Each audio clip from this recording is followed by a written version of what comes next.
Hello, my beautiful people. So, again, today I have come with a very interesting topic. And before understanding that topic, I would like to ask again one question from you. Do you know about these personalities? Yes, of course. One is Mahatma Gandhi, who was the leader of India's non violent independence movement and known for his civil disobedience, truth, and non violence. And the other was Adolf Hitler, and he was the dictator of Nazi Germany and led World War II.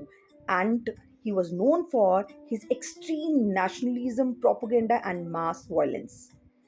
And now the question is, can you relate both of these personalities? Is there any similarity between both of them, Mahatma Gandhi ji and Adolf Hitler? So, our today's topic is again based on this, that behind every personality there is a pattern, and let's decode that pattern with Jordan Allport. And today we are going to discuss about the Allport's trait theory of personality, wherein the Allport, through the lens of his trait theory, offers a powerful study in how the same psychological frame can describe radically different personalities. So, here we'll see the comparison, how he has put the different personalities in one frame. So, according to Allport, he said there are the three different traits: cardinal, central, and secondary traits. Now, with the help of example of Gandhiji and Adolf Hitler, we'll try to understand this. So, cardinal trait means the nerve traits, नस नस में जो बसे हैं traits. So, Mahatma Gandhi cardinal trait was non-violence, ahimsa.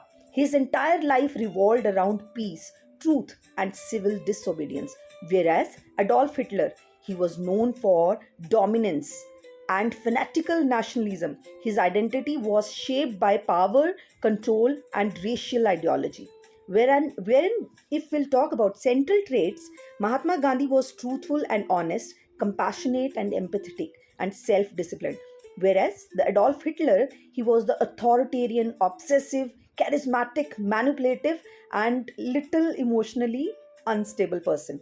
And if we talk about the secondary traits, Mahatma Gandhi was reserved and simple in lifestyle, whereas the Adolf Hitler, he was a private person, he was health obsessed, sometimes he showed interest in art and architecture.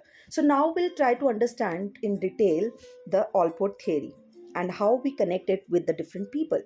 So before understanding this concept, we need to have the understanding of personality that we already aware of. So personality is a dynamic organization of trait. When we say dynamic organization, it means dynamic means it is not fixed, it keep on changing. And when we say organized, that means it has some proper structure, and that different personality traits come together to form an individual's overall personality. So traits are consistent patterns of thoughts, feelings, and behaviors. And the three types of trait Allport has given was cardinal trait, the dominant one, the rare one, central trait, the general traits, and the secondary trait, the situational traits. Now we'll understand one by one. Cardinal traits. These are the dominant traits, like I have told you, that it is just like in our nerves, like the blood. So, dominant traits that define a person's whole behavior. Cardinal traits are the most dominant and pervasive.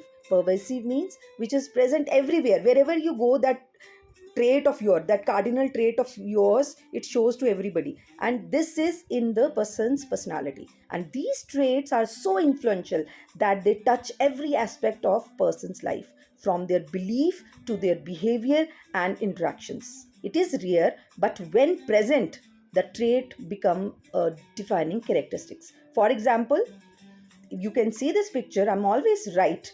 So this is a picture of a egotistical person and having an inflated sense of self importance, and one can see that personality trait everywhere. Now, few more of the examples, like Mother Teresa, she was known for her cardinal trait, that is compassion. Her life was dedicated to helping the poor and the sick. Her compassion defined her legacy and every action she took. And the other was Mahatma Gandhi. He was known for his non-violence.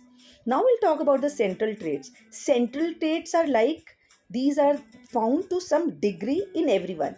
They are the core characteristics that form the basic foundation of the personality are the key qualities that consistently describe a person across various situations. They are like the main points on your personality resume that stand out to others, are present in most of your behavior, and help in defining how people generally perceive you. These are your general qualities that are present in most people and guide how they typically behave across a wide range of situations.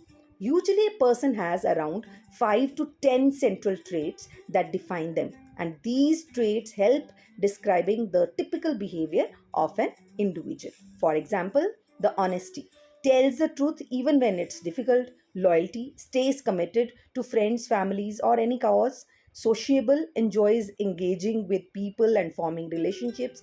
Anxious level of different level of anxiousness, often worries or feels nervous in uncertain situations. Intelligent, able to reason, solve problems, and learn quickly. And these are like the resume qualities of yours, which we also call as the central trait. Everybody should have these traits.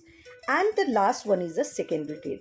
So this is like the trait that appear only in a specific situation, like you can see in this picture. So different the same girl is having the different hairstyle, like it changes with the situation, or it changes with their mood. So secondary traits are like this only. They are less consistent and less obvious and keep on changing. They appear in specific situation or under certain conditions rather than being a regular part of person's day-to-day behavior. And for example is nervous when public speaking. Generally the people, they are confident but becomes anxious in front of large audiences. So now the next is loving spicy food, a personal preference that does not define their overall personality. Then getting angry in traffic. Typically, we are calm but loses patience during we are in a traffic or commuting. And the next example is prefer quiet over loud music, a mild preference, not a defining characteristics. So these are the secondary traits that keep on changing. One cannot define the personality on the basis of secondary traits. Now, again, I have compared the two different examples, like the chef Sanjeev Kapoor and Mother Teresa. If we talk about their cardinal traits, so Sanjeev Kapoor's cardinal trait is passion for culinary excellence, and his life revolves around sharing the joy of cooking and making food accessible to all. And whereas we will talk about if Mother Teresa, her entire life was dedicated to serving the poor and suffering. These were the cardinal traits of both.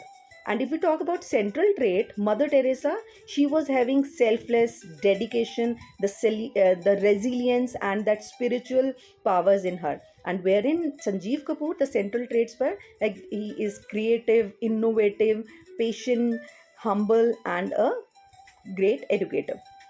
And when we talk about the secondary traits, so secondary traits are like Sanjeev Kapoor. He is a chef, but still he is liking the media. He is business minded. He is soft spoken. These are the secondary traits. And if we talk about Mother Teresa, she is simple in lifestyle, quite sometime, occasionally strict and disciplined. So these are the different comparisons of as cardinal and central traits and your secondary traits. I hope you have understood this topic. And can you now analyze your own cardinal, central, and secondary traits? You can tell me in the comment box. And I hope you like this topic of mine. And if you like this topic, you can always subscribe my channel, and you can also give your feedback. Thank you so much.